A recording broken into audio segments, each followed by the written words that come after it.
जी, आज हमारा टॉपिक है मैजिस्ट्रियल ट्रायल का प्रोसेस।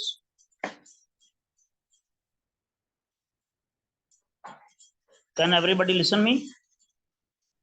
जी जी सर, आपकी आवाज आ रही है। जी, तो आज हम पढ़ना है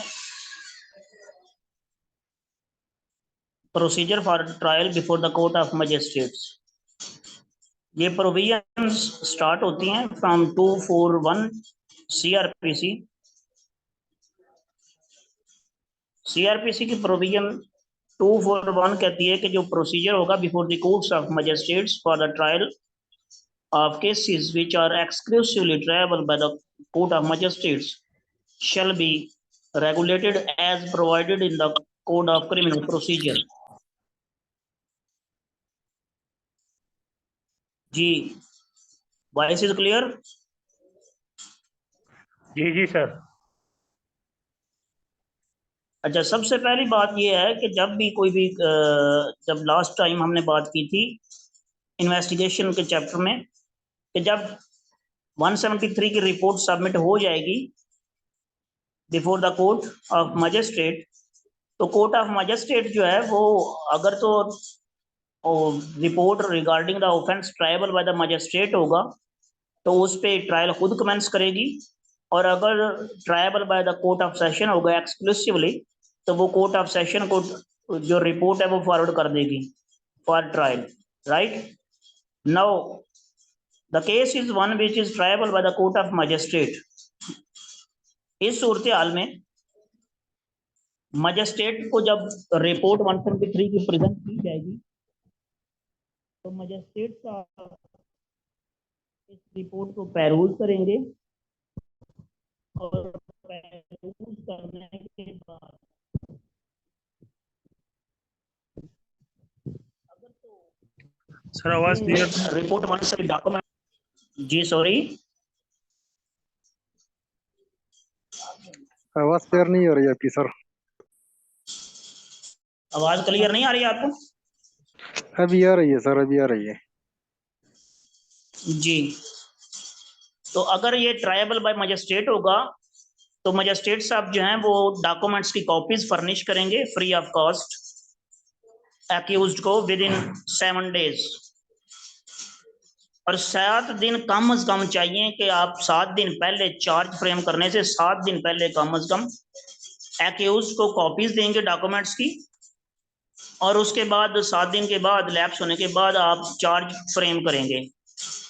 और जब चार्ज फ्रेम करेंगे तो उस वक्त आप मुलजम से, एक्यूज से ये पूछेंगे being magistrate whether you make the stance of guiltiness और नॉट। अगर तो एक्यूज गिल्टी कन्फेस करता है तो उसके इसी कन्फेशन को बेस बनाकर कोर्ट ऑफ मजिस्ट्रेट उसको कन्विक्ट कर सकती है, और अगर वो कन्फेस गिल्टी नहीं करता तो फिर उसको प्रोसिक्यूशन को डायरेक्शन दी जाएगी, you should produce your evidence regarding the guilt of accused. अब इस सूरत हाल में कौन कौन से डॉक्यूमेंट्स दिए जाएंगे एक्यूज्ड को? तो तमाम documents like statements of witnesses, like recovery memos, like copy of the state report under section 173 CRPC, like inspection note prepared by the investigating officer of his first visit to the place of occurrence, ये तमाम documents free of cost accused को furnish किए जाएंगे। उसके बाद charge अगर frame होगा तो चार्ज फ्रेम होने के बाद प्रोसिक्यूशन जो है वो अपना एविडेंस पेश करेगी, अपने विटनेसेस पेश करेगी, और विटनेसेस को पेश करने का जो तरीकाकार है that is to be regulated by the कानून शहादत ऑर्डर। अब कानून शहादत ऑर्डर इस पे डायरेक्ट करता है कि the mode and process of production and examination of witnesses before the court shall be regulated by the law on the subject until unless there is any special law catering the subject, it shall be the prerogative discretion of the court to regulate the business of production and examination of the witnesses। ये चक्कर ये है कि असल में को जो है ना हर आप अपने क्वेश्चन सारे नोट कर लीजिएगा। एंड पे आप अपने आपके जो जो भी क्वेश्चन होंगे उनके सब के रिप्लाई किया जाएगा। आप अपने फिलहाल तमाम क्वेश्चन जो है वो नोट डाउन करते जाएं। राइट। अब जब प्रोसिक्यूशन की एविडेंस होगी, जब प्रोसिक्यूशन अपना एविडेंस पेश करेगी, प्रोसिक्यूशन का एविडेंस रिकॉर्ड करने के बाद अगर तो कोर्ट ऑफ मजिस्ट्रेट ये समझती है कि that evidence is sufficient and convincing evidence regarding the guilt of accused, तो उस एक्यूज्ड को कन्विक्ट कर देगी। अगर कोर्ट से समझती है कि that evidence is not sufficient and not mind convincing to connect the accused with this occurrence, तो उस सूरत हाल में कोर्ट ऑफ मजिस्ट्रेट एक्यूज्ड को एक्विट कर देगी। अब अगर एक्विट करेगी तो एक्विटल जो है वो होगा from this case which has been tried. अगर कन्विक्शन होगा तो उसमें स्पेसिफिकली मेंशन किया sentence, the offense for which the accused is sentenced and the mode of conviction। अब कन्विक्शन एंड सेंटेंस दो बातें हैं। एक्यूज्ड को कन्विक्ट किया जा सकता है, लेकिन कन्विक्शन जो सेंटेंस है वो एक सेपरेट इशू है। कन्विक्शन का मतलब ये है कि that accused is guilty, mere the statement regarding the guiltiness of accused is known as conviction, but sentence is something very different. अब इसमें ये होगा accused is convicted and sentence to imprisonment और सेंटेंस टू फाइन और sentence to imprisonment for life, whatever the nature of sentence it may be. जो Pakistan penal code है वो तमाम जो सेंटेंसेस हैं वो अवार्ड करता है, वो प्रेस्क्राइब करता है। अच्छा, अब इस सूरत हाल में ये है कि अगर during the course of investigation accused is found previous guilty, previous convicted, तो उस सूरत हाल में जो उसके जो प्रीवियस कन्विक्शन है that should also be added in the charge। अगर उस वक्त चार्ज फ्रेमिंग स्टेज पर उसकी कन्विक्शन को ऐड नहीं किया गया तो लेटर ऑन भी किसी भी स्टेज पर even before the pronouncement of judgement उसकी प्रीवियस कन्विक्शन का चार्ज ऐड किया जा सकता है। और दूसरी बात इसमें यह समझ लें कि अगर during the course of investigation कोई स्टेटमेंट रिकॉर्ड हुआ है अंडर सेक्शन 164 CRPC, तो वो एविडेंस अगर जिस विटनेस ने वो रिकॉर्ड करवाया था वो अगर अलाइव नहीं है, अगर वो अलाइव है और capable of giving the evidence है तो फिर उसको पेश किया जाएगा, देन उसको एग्जिबिट लगाया जाएगा। और अगर वो विटनेस इस वक्त अवेलेबल नहीं है, कैन नॉट बी रीच्ड और out of reach of the court है और incapable of making the statement before the court है, तो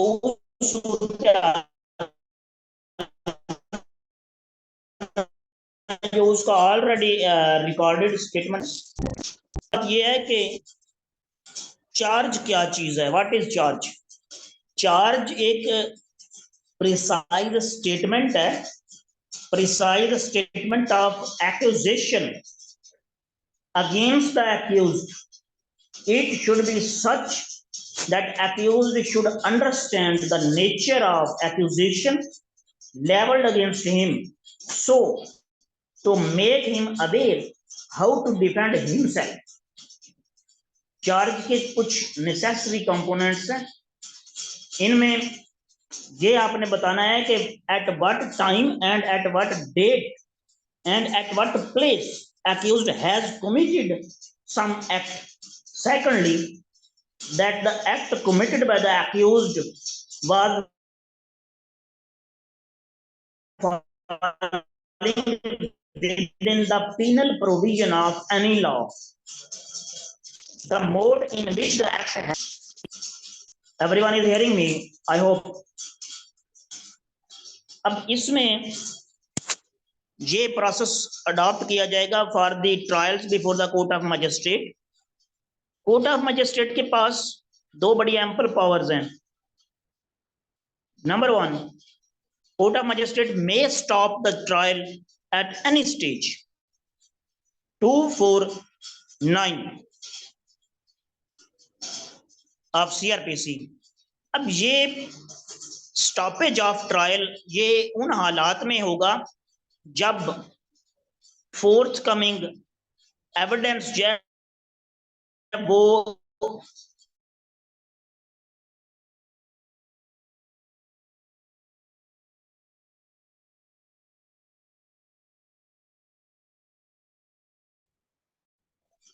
अप्रीहेंसिबल नहीं है। एविडेंस तो अवेलेबल मौजूद है लेकिन प्रोक्योर नहीं की जा सकता।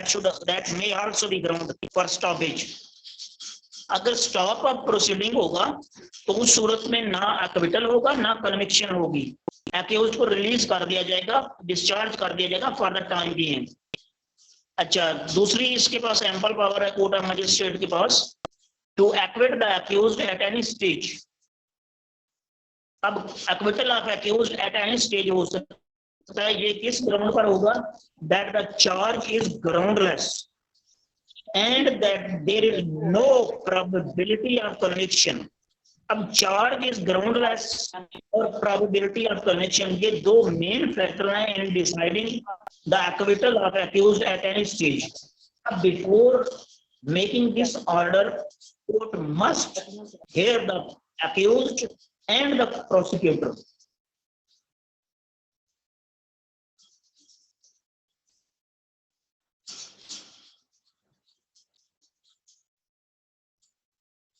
जी, एवरीवन इज हियर?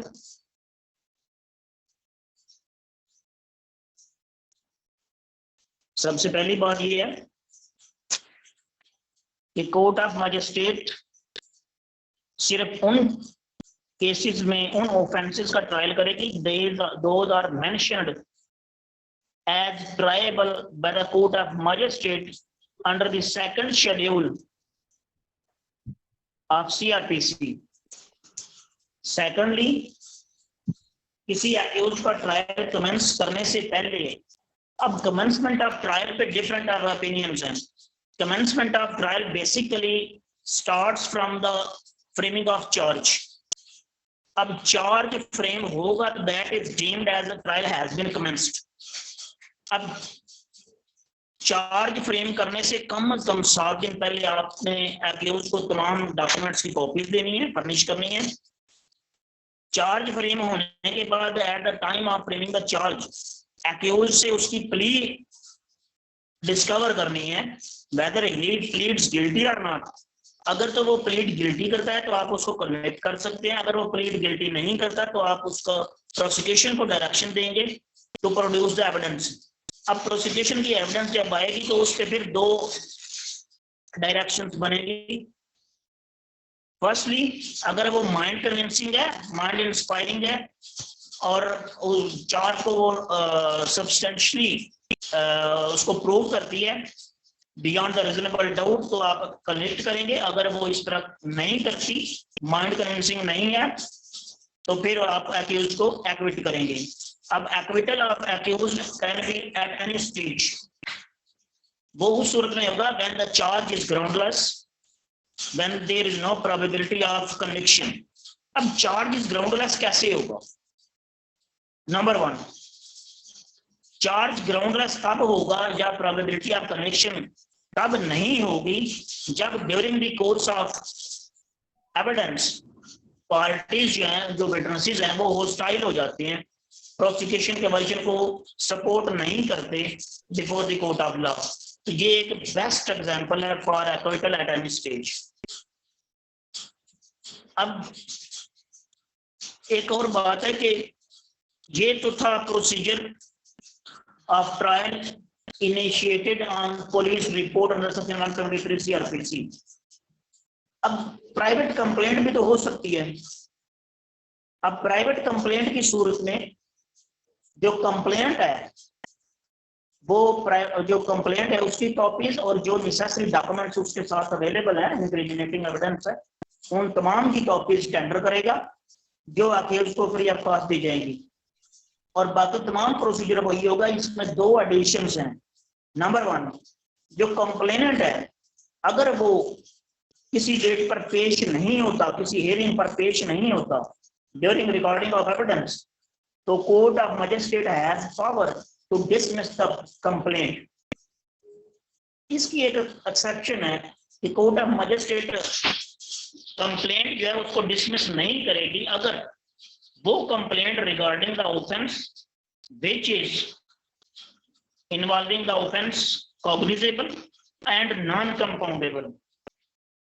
अगर ये इस तरह की कंप्लेंट है जिसमें जो ऑफेंसेस जो चार्ज किए गए हैं, जिनका एक्यूजिशन लगाया गया है वो कॉग्निजेबल इन नेचर है, तो उस सूरत हाल में और ये नॉन कंपाउंडेबल है, तो कंप्लेंट की अपीयरेंस ना भी हो किसी हियरिंग पर तो उसको एक्विटल नहीं दिया जाएगा। अब दूसरी बात इसमें एडिशन ये है कि जो प्राइवेट कंप्लेंट है वो किसी भी स्टेज पर जो कंप्लेनेंट है अगर वो मजिस्ट्रेट साहब को सेटिस्फाई करता है for the grounds that he intends to withdraw, तो वो विदड्रॉ भी कर सकता है, और अगर वो विदड्रॉ करेगा तो that shall be deemed as acquittal of accused. जो कंप्लेंट है उसको डिसमिस कर दिया जाएगा और अक्यूज्ड जो है उसको एक्विटल कर दिया जाएगा इन case of withdrawal of complaint. ये था आपका छोटा सा topic, procedure for trial before the court of magistrate. अब अगर जो आपके सवाल हैं वो काइंडली 1 by 1 बताते जाए, मैं आपको उनको आंसर करता हूँ।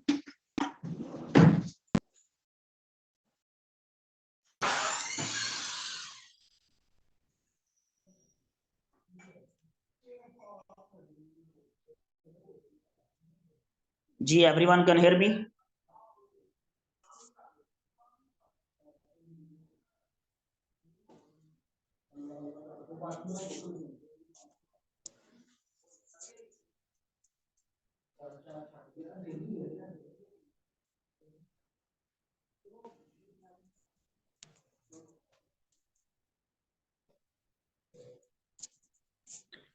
क्वेश्चन नहीं है सर, बस क्लियर हो गया। चलें फिर मैं आपसे सवाल पूछूं कि आपको क्या क्लियर हुआ है। What is meant by charge?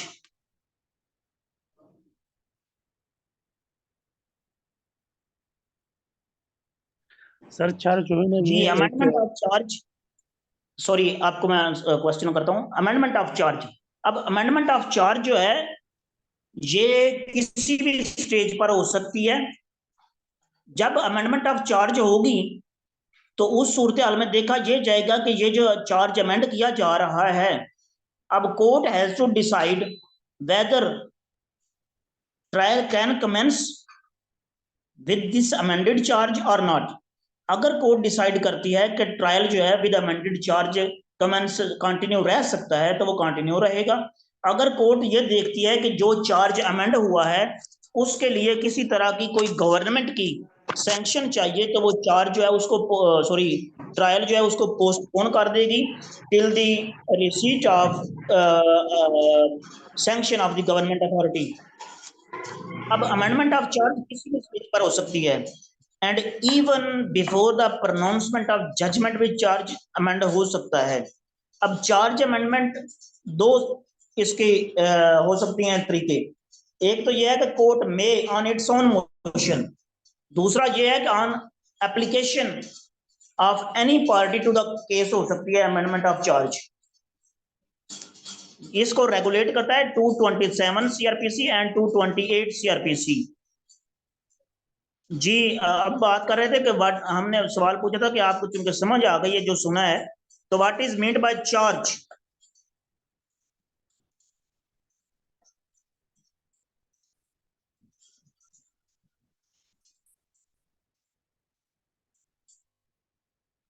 अब time for deciding any criminal case within stipulated period that is not the mandate of CRPC or any other special law।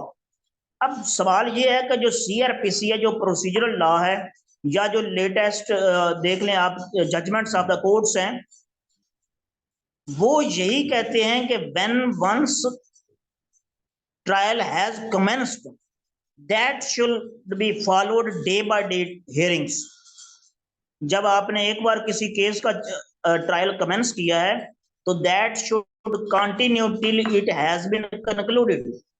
अब हमारी जो यहाँ पर पाकिस्तान में प्रैक्टिस है वो ये है कि अगर आज की डेट पर कोई एक चार, चूंकि यहाँ पर बुल्क ऑफ केसेस हैं इसलिए यहाँ पर एडजमेंट्स होती रहती है, लेकिन कोई हार्ड एंड फास्ट रूल नहीं है कि अगर आपने 1 महीने के अंदर ये ट्रायल जो है वो उसको कंक्लूड करना है, ऐसी कोई बात नहीं है। बट ये लॉ मौजूद है कि unnecessary adjournments should be avoided, and in case the parties try to seek the unnecessary adjournments, those parties should be penalized.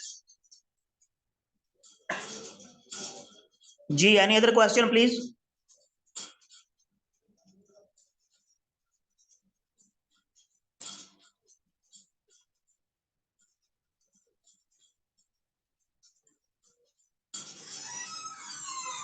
Can anyone tell me what is meant by charge?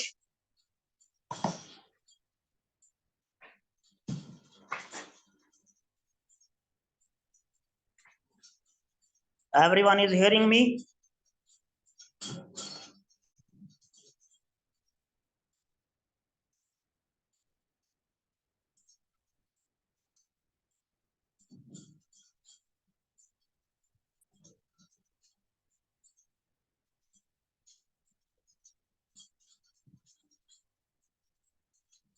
Ji, case to case vary इसलिए नहीं करता कि किसी भी case में कोई stipulated time mention है नहीं।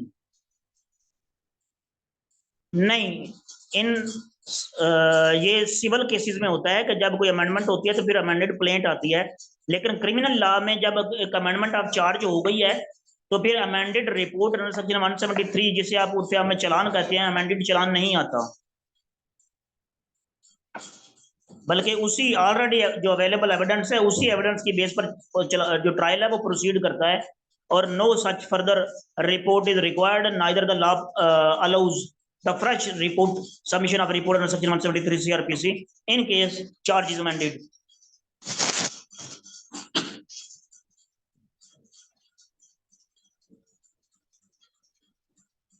Ji, any other question please?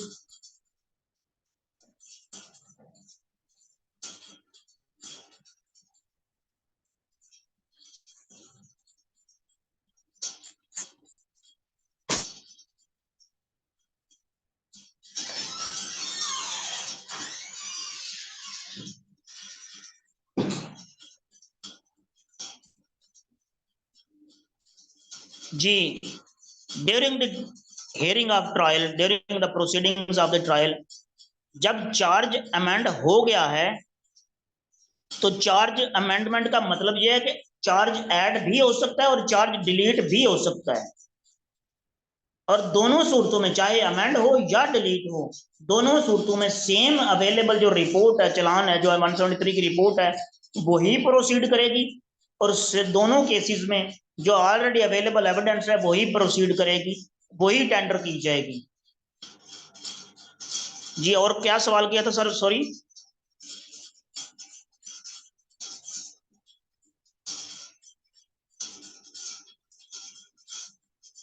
Ji, accused जो है वो हाई कोर्ट या किसी भी सुपीरियर कोर्ट में तब रजू करेगा when he is prejudiced by any order of the court, trial court. अब सवाल ये है कि ट्रायल कोर्ट के वो किस ऑर्डर से प्रेजुडाइज हो रहा है, ये सबसे पहले पॉइंट आउट करना होगा आपको।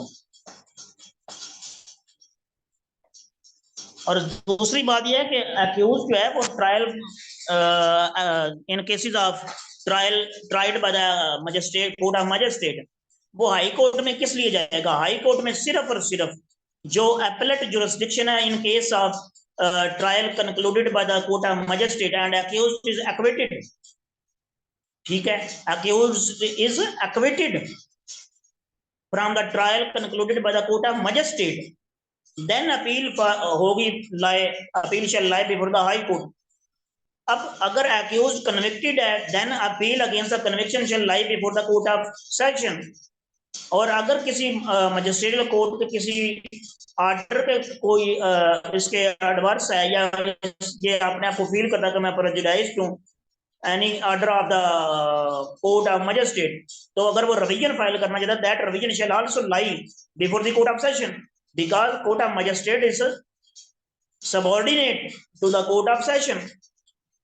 हाई कोर्ट में जाने की इसकी ग्राउंड बनती नहीं है कोई भी, जनरली कोई इवेंचुअलिटी ऐसी है नहीं कि जिस बेस पर ये हाई कोर्ट में कोर्ट ऑफ मजिस्ट्रेट के किसी ऑर्डर के खिलाफ जाएगा।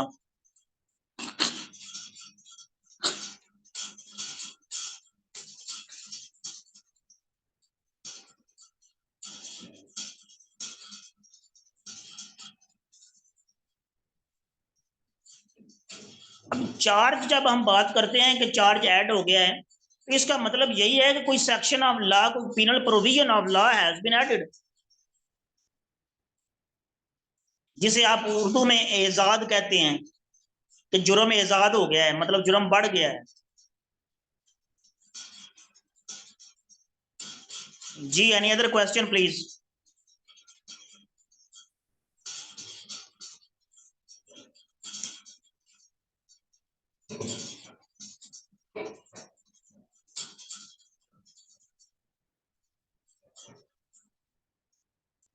अगर कोई अमेंडमेंट ऑफ चार्ज होती है और वो ऑलरेडी फेवरिंग द एक्यूज्ड है, तो वो क्यों जाएगा हाई कोर्ट में, या क्यों जाएगा रिवीजन में, या क्यों जाएगा कोर्ट ऑफ सेशन में?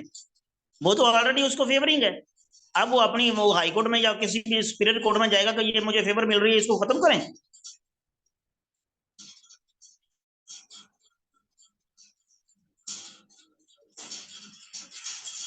सेक्शन 64 जो है, ये आप पीपीसी की बात कर रहे हैं?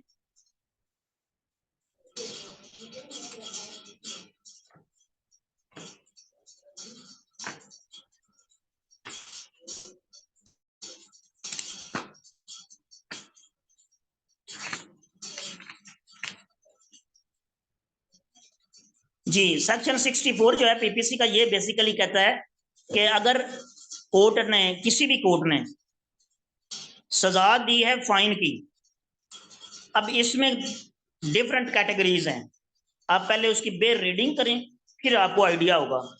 इन every case of an offence punishable with imprisonment as well as fine, ये कोई ऐसा केस है जिसमें फाइन और सेंटेंस दोनों हो सकती हैं, और इसमें और नहीं है, या नहीं है, लेकिन दोनों हैं, sentence and imprisonment, sorry fine and imprisonment है। अब उस सूरत हाल में जो कोर्ट है वो सेंटेंस के साथ फाइन भी कर देती है, लेकिन फाइन पे नहीं करता है अक्यूज्ड। और सेकंडली वो कहता है कि कोई ऐसा केस है जिसमें इम्प्रिजनमेंट या फाइन है, लेकिन कोर्ट इम्प्रिजनमेंट नहीं करती कन्विक्शन में, लेकिन फाइन कर देती है, तो दोनों सूरतों में कोर्ट ऑफ कोई भी कोर्ट हो, चाहे मजिस्ट्रेट हो, चाहे सेशन हो, चाहे हाई कोर्ट हो, दोनों में, तीनों में, तो कोर्ट जो है वो कॉम्पिटेंट है कि वो उसकी नॉन पेमेंट के इवज, वो जो फाइन किया है उसकी नॉन पेमेंट के इवज उसको फर्दर डिटेंशन में रखने का ऑर्डर कर सके। It shall be competent to the court which sentences such offender to direct by the sentence that in default of payment of fine, the accused, the offender shall suffer further imprisonment. अब जो ये जो further imprisonment है, इसके आगे different scale हैं।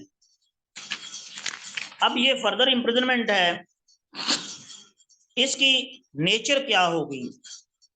अगर तो जो केस था उसमें इम्प्रिजनमेंट रिगरस नहीं थी, या आइदर डिस्क्रिप्शन नहीं थी, या सिर्फ सिंपल ही थी, तो फिर तो ये सिंपल इम्प्रिजनमेंट होगी। और दूसरी सूरत में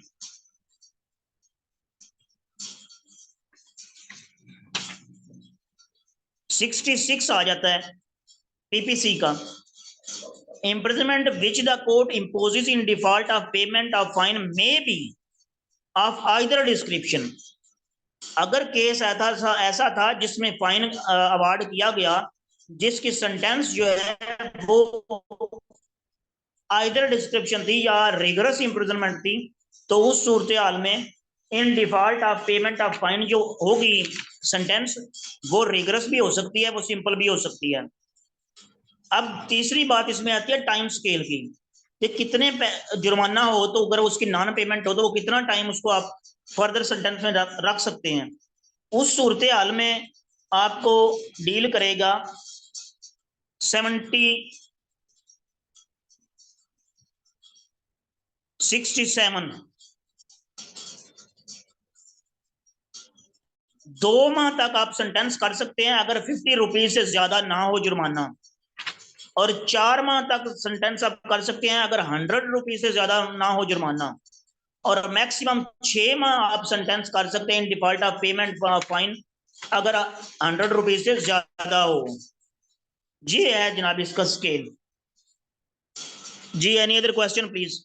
अब ज्यादा आप ट्राई करें कि जो procedure for trial of cases before the court of magistrate है उसके रिगार्डिंग अगर आपकी जो क्वेरीज हैं, जो अगर कोई मिसअंडरस्टैंडिंग हो, वो ज्यादा आप फोकस करें। फिलहाल पीपीसी का जब लेक्चर का टाइम आएगा उस वक्त आप जैसे मर्जी इनके सवाल करें, कोई इशू नहीं है। लेकिन फिलहाल अगर आप एक कैटेगराइज्ड एरिया पर फोकस करेंगे तो आपको अंडरस्टैंडिंग करने में इजी होगा।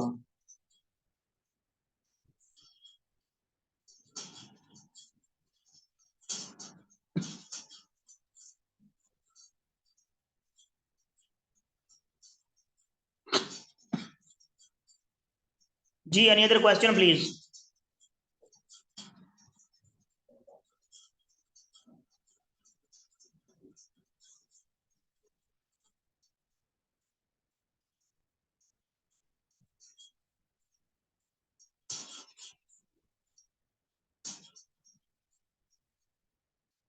जी क्या सबको अंडरस्टैंडिंग हो गई है?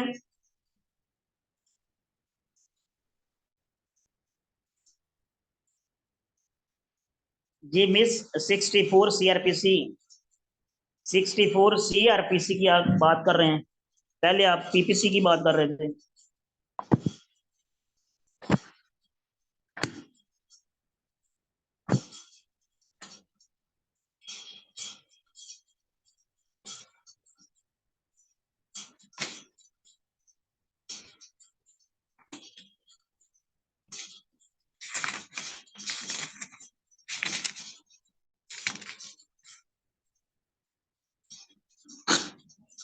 जी 64 सीआरपीसी है।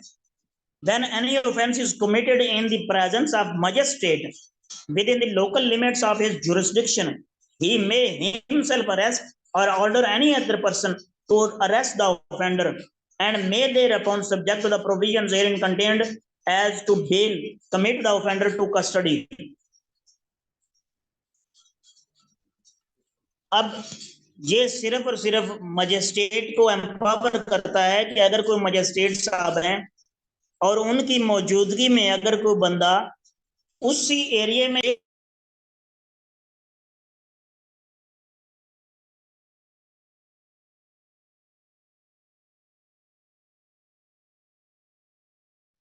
और वो मजिस्ट्रेट साहब उसको और वो मजिस्ट्रेट साहब चाहें तो उसके बेल ले लें, ये भी उनको एम्पावर करता है 64 सीआरपीसी। बेसिक है power to arrest or ordered the arrest of some person by the magistrate within the local limits, within the territorial limits of his jurisdiction.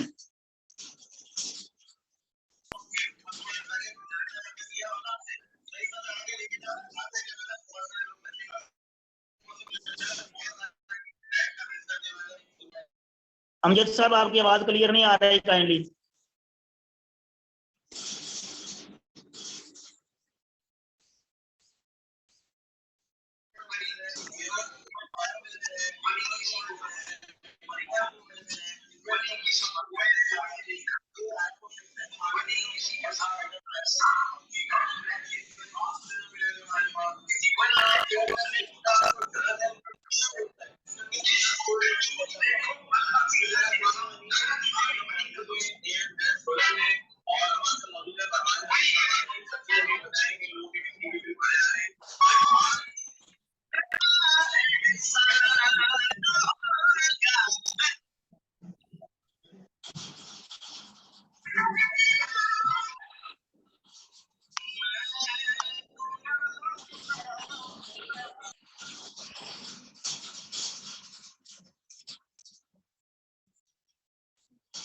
Ji any other question please.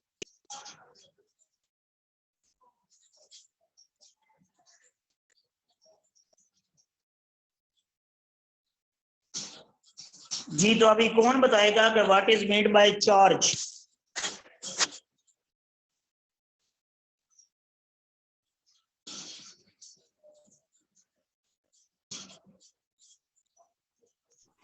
इसका मतलब होता है फर्दे जुर्म आयद करना। जी, थैंक यू वेरी मच। अब चार्ज को अगर आप थोड़ा सा फर्दर इलेबोरेट करें, it is a statement of accusation leveled against the accused, so the accused should be aware of the accusation and can make himself capable of defending that accusation. अब charge कौन लगाएगा? Public prosecutor, defence counsel, accused का counsel, या complainant का counsel, या court? कौन लगाएगा charge? Who will frame the charge?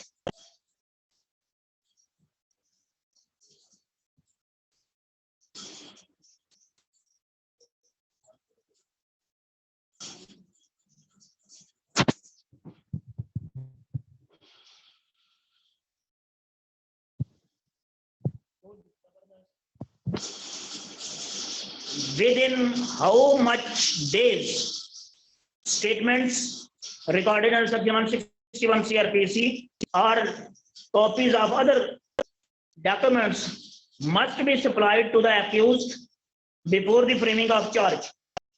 Charge frame करने से कितने दिन कम से कम पहले आपने डॉक्यूमेंट्स की कॉपीज जो है वो डिलीवर करनी है एक्यूज को? कितने दिन पहले?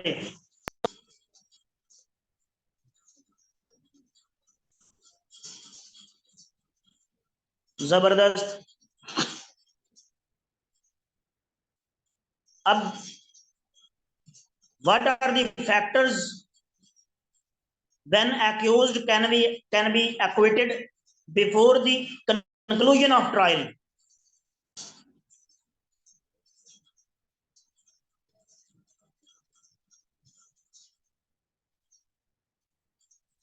जी, ट्रायल कंक्लूड होने से पहले किस ग्राउंड पर एक्यूज को बरी किया जा सकता है?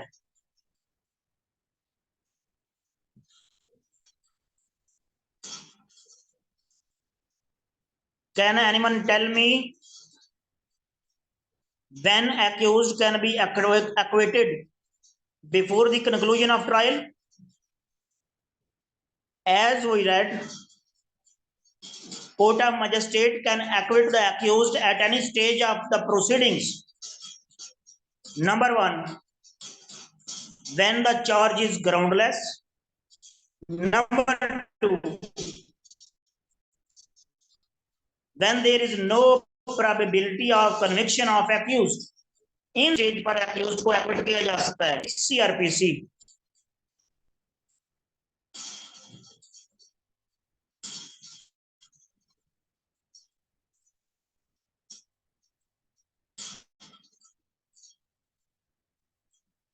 जी, any other question please?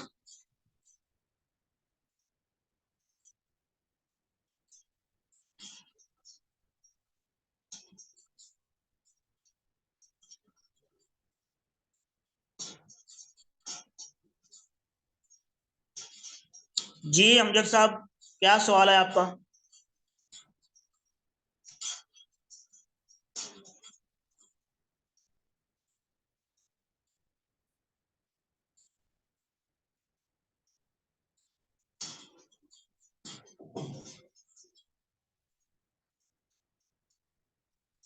Amjad साहब, आप ताखीर से आए हैं।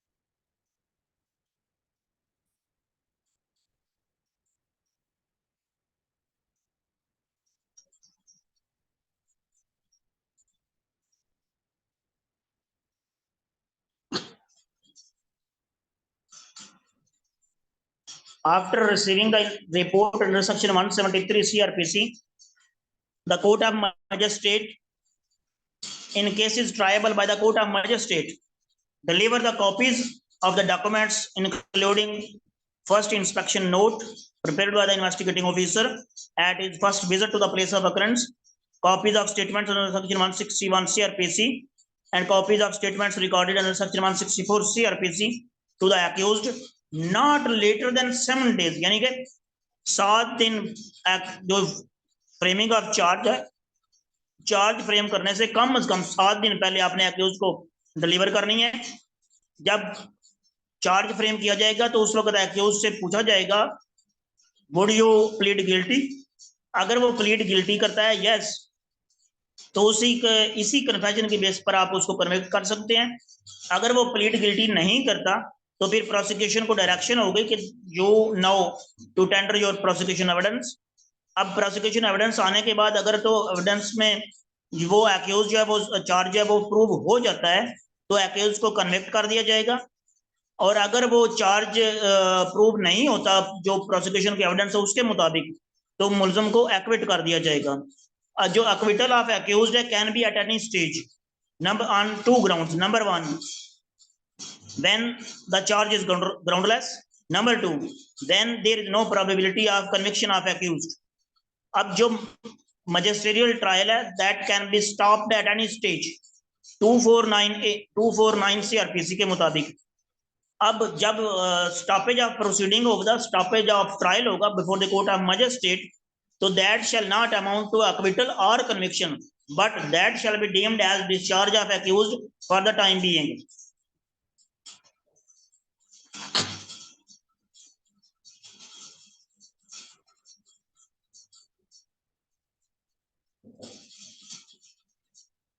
जी, any other question please?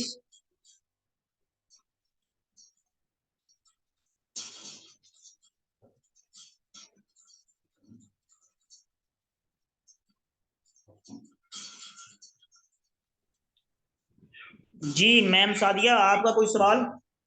अस्सलाम वालेकुम सर। जी वालेकुम अस्सलाम। भट्टी साहब आपका सवाल?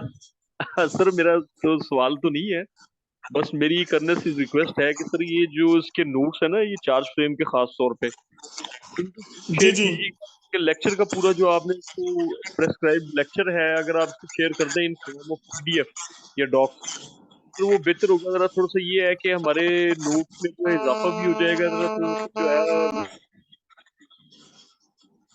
जी श्योर सर, मैं आपको भिजवा दूंगा। आप काइंडली मुझे अपना ईमेल एड्रेस इधर चाहे मेंशन कर दें, मैं आपको अरेंज कर दूंगा आपके ईमेल को, आपको ईमेल कर दूंगा तमाम जो पॉइंट्स के नोट्स हैं। सर मैं भेज रहा हूँ आपको, मैं आपको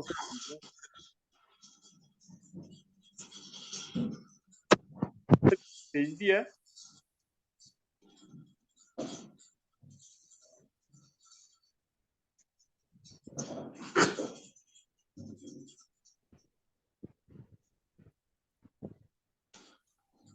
जी ये मैंने आपको ना इधर ईमेल एड्रेस कर दिया है, आप इस पे मुझे कांटेक्ट कर सकते हैं।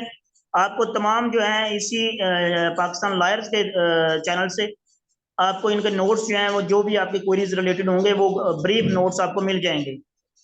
लेकिन जो जहाँ तक बात है ना फ्रेमिंग ऑफ चार्ज की, वो एक सेपरेट एक लेक्चर है उसका, वो मैं आपको तमाम लेक्चर भी इंशाल्लाह कोशिश करूंगा कि आपके तमाम जो चार्ज रिलेटेड क्वेरीज हैं वो आपकी जो है ना आपको सेटिस्फाई किया जाए।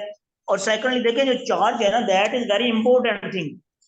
अगर चार्ज जो है वो ड्यूरिंग फ्रेमिंग ऑफ चार्ज आपने चार्ज इम्प्रॉपर लगा दिया है तो that improper charge could be a valid ground for retrial as well as for acquittal of accused. Sir actually हुआ ये है कि ड्यूरिंग योर होल लेक्चर मेरी तो समझ में यही आया है कि ज्यादातर लोगों को जो है चार्ज फ्रेम जो है उसके बारे में जरा थोड़ा सा कम ही पता चला है। तो आप जो है वो शॉर्टली आज आपने ट्रायल किया है तो थोड़ा सा इन शॉर्ट टाइम जो है इसका चार्ज फ्रेम जो है इसका भी एक लेक्चर दे दीजिए ताकि सर वो, क्योंकि सर जी मैं अभी आपको ब्रीफ सा बता देता हूँ, बाकी इसका सेपरेट लेक्चर भी कर लेंगे। बेसिकली फ्रेमिंग ऑफ चार्ज है क्या, मतलब फर्द जुर्म आयद करना। फर्द जुर्म है क्या, मतलब ये है फर्द का, बेसिकली अगर आप अपनी उर्दू में इस्तिलाह में लें तो पुरानी जो हमारी उर्दू है उसके मुताबिक फर्द का मतलब होता है बयान। जी जी इसका मतलब होगा फर्द जुर्म मतलब जुर्म बयान। इसका मतलब ये हुआ कि आपने स्टेटमेंट देनी है, आपने वो बयान देना है बीइंग मजिस्ट्रेट या बीइंग कोर्ट मुलजम को कि भाई ये आपके खिलाफ शिकायत है कि भाई आपने ये जुर्म किया है। अब इसके इंग्रेडिएंट्स हैं। नंबर 1, आपने ये बताना है कि भाई तुम ए ने 9/10/2020 को जाए फलां फलां हाफजा फर्ज करें गुजरांवाला में मोहल्ला शरफपुरी में गली नंबर 5 में ए बी को फायर मारकर जख्मी किया, जिसके नतीजे में बी मौके पर जान बहक हो गया। Full stop. अर्ज में फर्द जुर्म में जो उसको कॉम्प्रिहेंसिव मुल्जिम को ये समझने के लिए कि मेरे खिलाफ शिकायत क्या है, मेरे पे इल्जाम क्या है, मैंने क्या किया है, किस जगह पर किया है और किसके खिलाफ किया है। तो इस स्टेटमेंट में हमने उसको ये भी बता दिया कि आपने फलां तारीख को, आपने फलां जगह पर, आपने फलां बंदे को आपने ऐसे मारा और आपके ऐसे मारने की वजह से वो बंदा जो है वो मर गया। तो इसका मतलब है आपने कत्ले अम्द किया। तो ये मैं बतौर जज इख्तियार समात रखता हूं कि आपका मैं मुकदमा चलाऊं कत्ले अम्द का। मैं आपको मिसाल में ये बता रहा हूं। The precise statement of accusation leveled against the accused, which should make the accused able to understand the nature of accusations against him, so the accused could make himself able to answer the accusation properly. ये आप छोटी सी एक definition है उसकी। बाकी आपको मैंने उर्दू में समझाया कि फर्द जुर्म होती क्या है। लेकिन सर इसका लेक्चर भी जो है थोड़ा सा शॉर्टली जो है इसको अरेंज कीजिएगा सर। जी श्योर इंशाल्लाह, जी श्योर इंशाल्लाह वो भी करेंगे। इंट्रोडक्शन दे दी, लेकिन सर ये इंट्रो काफी नहीं है। There should be separate lecture for charge frame. जी श्योर हो गया इंशाल्लाह। जी एनी अदर क्वेश्चन प्लीज।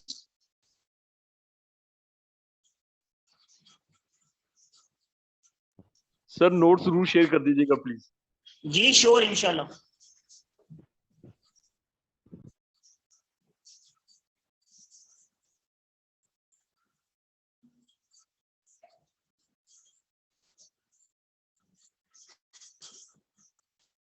जी किसी की कोई क्वेरी हो, कोई क्वेश्चन हो, वो भी पूछ सकता है।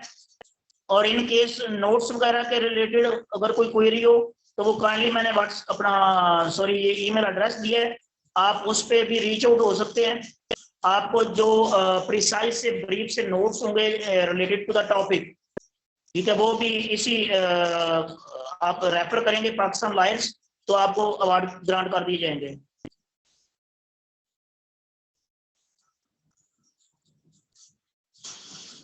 जी any other question please.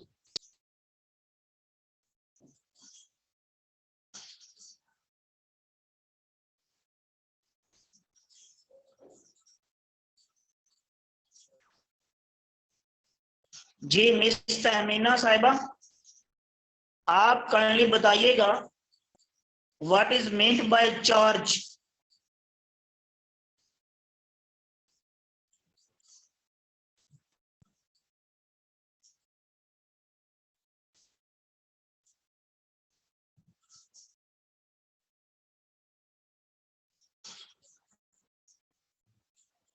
Can anyone answer me? What kind of statements or documents should be delivered to the accused before framing of charge?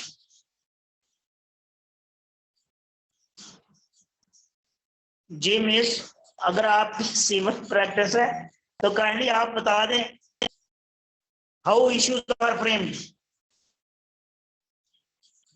What is mean of framing of issues.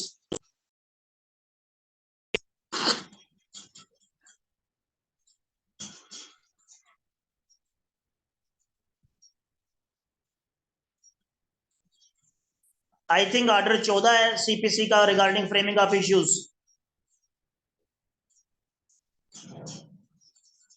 जी भट्टी साहब, thank you. Sir welcome sir. और sir मैं एक request करना चाहता हूँ, ये जिस तरह से हमें लेक्चर्स का जो है वो एक दिन पहले जो है इंटीमेशन आ जाता है ग्रुप के अंदर, तो हम सबको चाहिए कि हम अपने जो Q&A है वो उनको पहले से जो है प्रिपेयर करके रखें, क्योंकि सर लेक्चर में बहुत सारी चीजें हैं जो समझ नहीं भी आती, लेकिन उसको हम इन एडवांस जो है हम उसको प्रिपरेशन रखें, ताकि सर ये बार बार आपको इस तरह से जो है वो सवाल पूछने की जहमत ना करनी पड़े और पिन पॉइंट ना करना पड़े कि ये पार्टिसिपेंट जो है ये इस बात का जवाब दे दे। तो सर मेरी सबसे भी रिक्वेस्ट है कि ये अपने जो है ना क्वेश्चन और आंसर जो है Q&A जो है इसको पहले से प्रिपेयर करके रखें, ताकि उनको lecture That if that is done, that is very good exercise. Sir.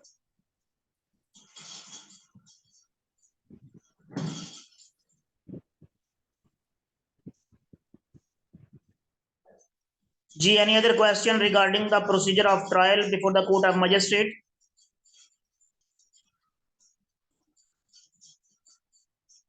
Can anyone answer me? On what grounds the accused can be acquitted at any stage of the proceedings by the court of magistrate?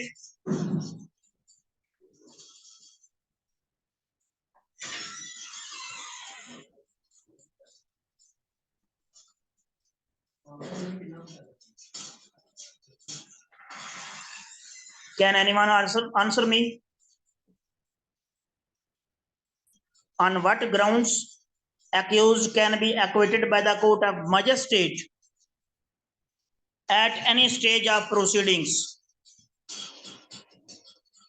There are two stages, two grounds for acquittal of accused at any stage of proceedings, even before the culmination, before the conclusion of trial. That is one, when the charge is groundless, and the second, when there is no probability of conviction of accused. Everyone is okay?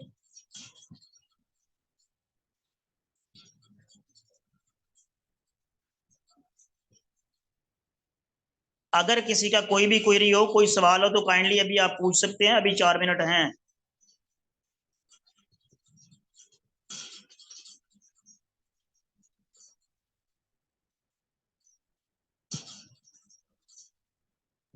Sir मेरा एक question है sir. जी sir. Sir ये जो आपने 2 stages बोली हैं, अगर इसके अगेंस्ट जी सर, जो कंप्लेनेंट है ही इज नॉट सेटिस्फाइड और वो सर हायर कोर्ट में कहीं जो है वो दोबारा से उसको अपील कर देता है, वो उसको चैलेंज कर देता है, सर उस सूरत में क्या होगा?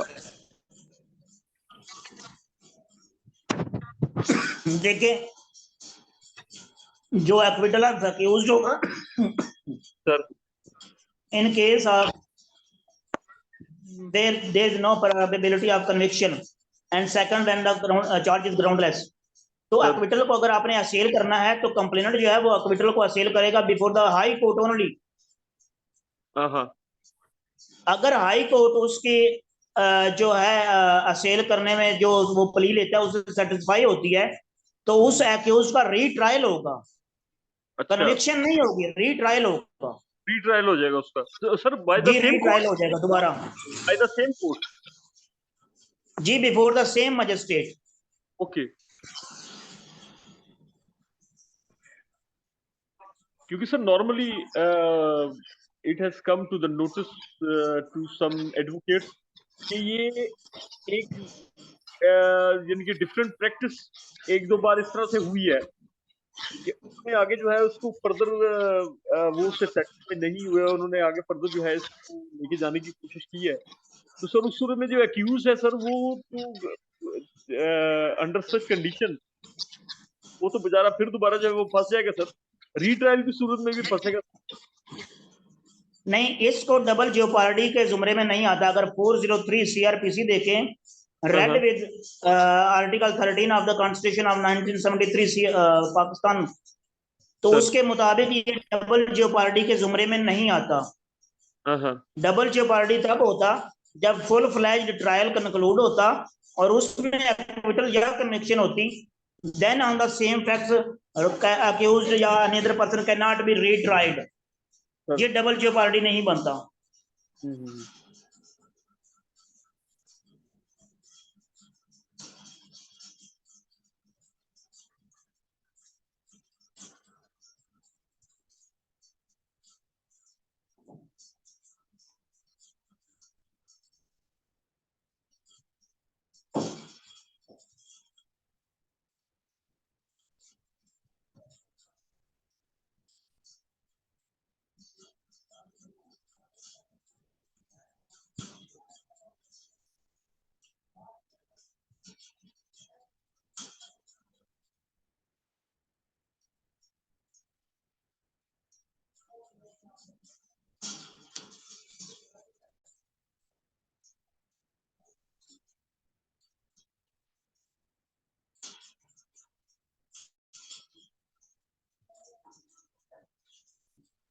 जी किसी का कोई सवाल हो और काइंडली अभी आप पूछ सकते हैं।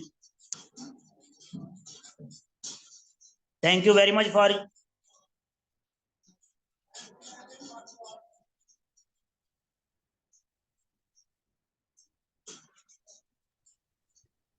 सर मैं आपकी मेल का वेट करूंगा सर, आपके। जी sure sir.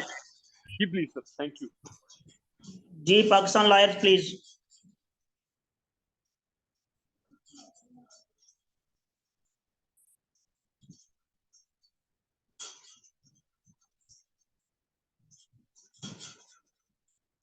Ji okay everyone, thank you so much. Allah bless you all.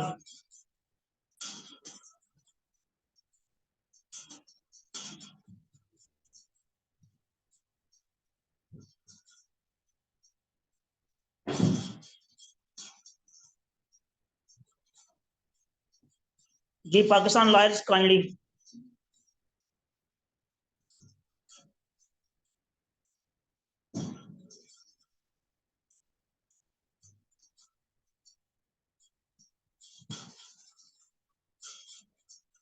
जी Pakistan lawyers kindly, can you hear me?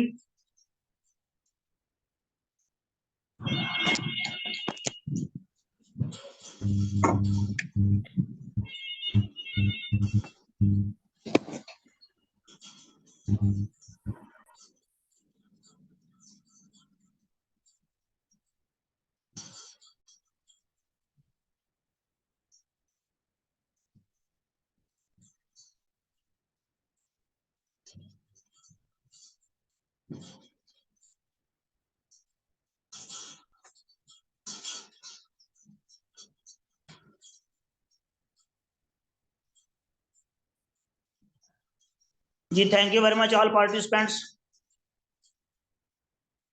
Okay sir, okay dears, Allah Hafiz.